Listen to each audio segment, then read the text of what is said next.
Pending కేసులపై Nizamabad CP Sai Chaitanya బుధవారం సమీక్ష సమావేశం నిర్వహించారు. పెండింగ్ కేసులను వేగంగా పూర్తి చేయాలని, సాక్ష్యాధారాల సేకరణలో నాణ్యత పాటించాలని అధికారులకు సూచించారు. నిజామాబాద్ రిజియన్ పరిధిలో ఆశించిన మేర బస్సులను నడిపిస్తున్నామని, ప్రయాణికులు అధైర్యపడవద్దని ఆర్ఎం జోష్న తెలిపారు.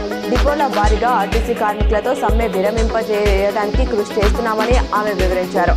ప్రయాణికులు ఇబ్బందులకు గురి కాకుండా బస్సులను నడిపిస్తున్నామని, కావున ఆర్టీసీ సేవలను సద్వినియోగం చేసుకోవాలని ఆమె సూచించారు. తెలంగాణ రాష్ట్ర ఆర్టీసీ జేఏసీ తలపెట్టిన మొదటి రోజు బంద్ డిసెంబర్లో సక్సెస్ అయింది.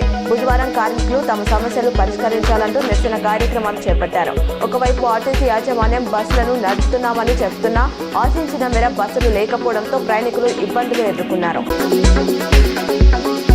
తాను బీఆర్ఎస్ కి గుడ్ బై చెప్పి బీజేపీలో చేరతానని కొన్ని వార్తా సంస్థల్లో జరుగుతున్న ప్రచారం పూర్తిగా నిరాధారమని ఆర్మూర్ మాజీ ఎమ్మెల్యే ఆసన గారి జీవన్ రెడ్డి ఖండించారు. జీవితంలో బీఆర్ఎస్ ను వీడను, బీజేపీతో సహా మరే పార్టీలో చేరను, బీజేపీ నాయకులు పథకం ప్రకారం సాగిస్తున్న కుట్రలో భాగమే తనపై ఈ దుష్ప్రచారమని ఆయన ఆగ్రహం వ్యక్తం చేశారు. రోడ్ల భవనాల శాఖ పరిధిలో కొనసాగుతున్న పనులు నాణ్యతతో చేపట్టాలని అర్బన్ ఎమ్మెల్యే ధన్పాల్ సూర్యనారాయణ గుప్తా తెలిపారు.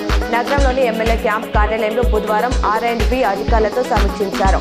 TUFIDS కింద ₹60 కోట్ల నిధులతో చేపట్టిన పనులను త్వరగా పూర్తి చేయాలన్నారు.